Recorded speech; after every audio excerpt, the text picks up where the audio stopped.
mes propres produits dans lesquels on fait des VSL, des vidéos de vente, je pense que voilà, on connaît. Et on va vendre du coup souvent de l'information, un peu de produits physiques pour voilà directement rentabiliser l'achat de trafic. Donc en gros, on achète du trafic et on vend des trucs derrière, majoritairement de l'infoprenariat vu que c'est 100% de marge. VSL, pour ceux qui savent pas, c'est des vidéos de bâtards dans lesquelles tu mindfuck ton audience en lui disant achète. Enfin, c'est des vidéos d'hypnose. En français, c'est VTH, donc vidéo textuelle hypnotique. Ah putain, c'est vraiment dans le nom? En français, ouais. Moi, je croyais que j'étais en train de trash talk le truc. Hypnotique est dans le nom. En français, ouais. Et VSL en anglais, c'est Video Sales Letter, donc une vidéo de vente. Et du coup, voilà, c'est un peu ce qu'on fait. On a plus de 200 funnels qui run en ce moment. On a peut-être créé 1000 en tout. Très technique à faire, c'est très difficile. Et le feeling que j'ai eu, c'est que c'est de la méga optimisation. C'est-à-dire, tu balances, on va dire, ton idée de campagne en media buying, c'est quelques créatifs. Les créatifs sont les pubs, puis tu as un funnel derrière avec la VSL et le product.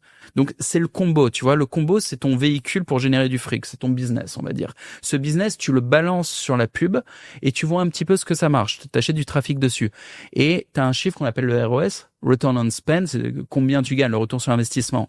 Et tu vois le chiffre. Si le chiffre, il est à 0,8 quand tu le lances, tu dis, allez, je vais optimiser, je vais le monter jusqu'à 2, 3. Et il a comme ça, là, mais plein de petites lignes sur lesquelles il y a des facteurs d'optimisation. Il est là, le clic par 1000, la conversion du bon de commande, le machin, le truc, le bump.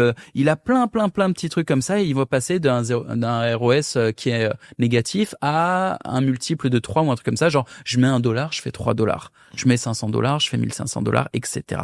J'ai que l'illusion, c'est de croire que n'importe quel connard peut faire ça, mais non. Putain, non. Sur une vidéo de 20 minutes, chaque virgule est importante, chaque mot, chaque intonation même, elle est importante. On va l'optimiser. Ça s'appelle du Conversion Rate Optimization, CRO, et c'est que ça, c'est que du CRO. Et avant la vidéo, il y a les créatives. Après, il y a le copy ad. Il y a combien d'étapes? Beaucoup, hein. Beaucoup. Il y a 20 étapes. Pour un truc comme ça, ouais. Il y a une vingtaine de putains d'étapes sur lesquelles il a, t'as 10 leviers sur chaque étape. Et encore plus parce que, en fait, ça dépend. Il y a des micro-étapes. Par exemple, il y a une headline, et dans une headline, donc le titre, il y a aussi le sous-titre. Donc d'abord, tu vas utiliser le titre, puis le sous-titre, et tu peux pas tester 50 trucs en même temps, parce que sinon, tu sais pas qu'est-ce qui est bon, qu'est-ce qui est pas bon. Enfin, il y a tellement de trucs à optimiser, et c'est énormément de travail. Et au début, quand je t'entendais parler de tout ça dans tes vidéos, j'étais en mode, il veut quoi ce gamin avec son t-shirt blanc? Et après, quand j'ai commencé à le faire, et qu'on a fait des calls, et qu'il a ouvert le capot, qui m'a montré comment marchait la machine, que ça soit de son côté ou de mon côté, j'étais là. En fait, t'es un technicien de fou, quoi.